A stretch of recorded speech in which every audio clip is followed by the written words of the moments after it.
I was in 2 small rooms, kitchen and a lounge all in the same room, and then a small bedroom. It was quite limited, and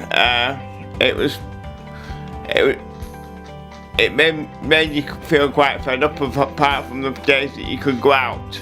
Paul has cerebral palsy. He was referred to us about 7 or 8 years ago because the accommodation he was living in was supported living.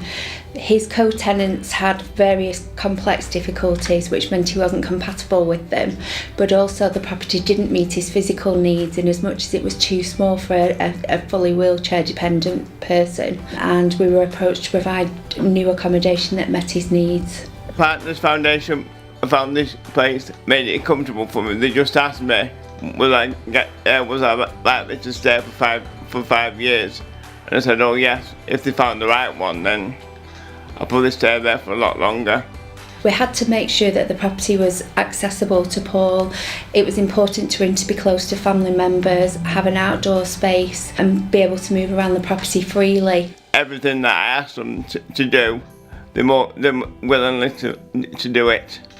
Paul has a mobility vehicle, so it was important that he could get that parked outside the property, so it had to have parking. We've made sure that the access is ramped so that he can access the property in his wheelchair.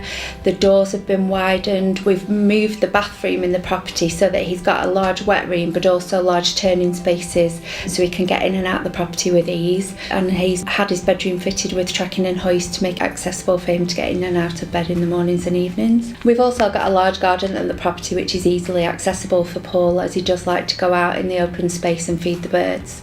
I like going into the garden, and I've got a lot more space in my new house. Paul says he's got a new lease of life. He's able to access the community a lot easier. He's now got room for a computer which he likes to use, and as I say, he really enjoys using his garden. Thank you very much. Brendan's been a tenant with us for over 10 years. He was referred to us because he was inappropriately accommodated in a block of flats. It just cheesed me off, just living there. You didn't really see his staff at all. At the flats that Brendan previously lived at, he was quite isolated. He didn't get out much. The support wasn't there for him to be involved in his local community. He felt very sad and isolated and quite frustrated, and that's why he wanted to move to more appropriate accommodation. He's moved into a supported tenancy with us in a bungalow. It's a shared house, which means that he's got company, he's more social. To make the property easy to manage for Brendan, we have put in some grab rails so that he can manoeuvre around better by himself. We've also put a new wet room in, which means he can utilise the bathroom and bathe himself. Grab rails make me have my balance and something.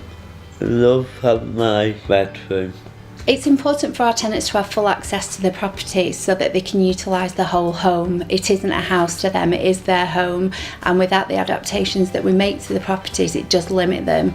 We want people to have increased independent living skills, and we want them to maintain the dignity within the home, and without the individualised approach, that's not achievable.